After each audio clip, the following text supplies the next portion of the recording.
सर्वशत्रुभयङ्करी भक्तिभ्यो वरदे देवी त्राहि मां शरणागतम्।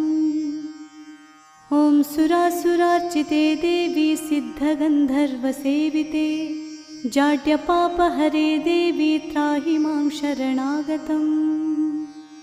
जटाचूटसमायुक्ते लोलाजिह्वान्तकारिणी द्रुतबुद्धिकरे देवी त्राहि मां शरणागतम्। सौम्यक्रोधधरे रूपे चण्डरूपे नमोऽस्तुते सृष्टिरूपे नमस्तुभ्यं त्राहि मां शरणागतम्।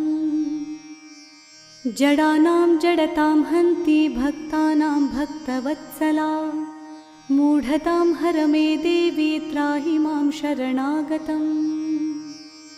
वं ह्रुं ह्रुं कामये देवी बलिहोमप्रिये नमः उग्रतारे नमो नित्यं त्राहि मां शरणागतम्।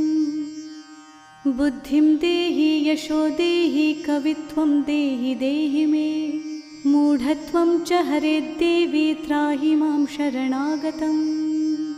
इन्द्रादिविलसद्वन्द्वन्वन्दिते करुणामयी तारे ताराधिनाथस्य त्राहि मां शरणागतम्।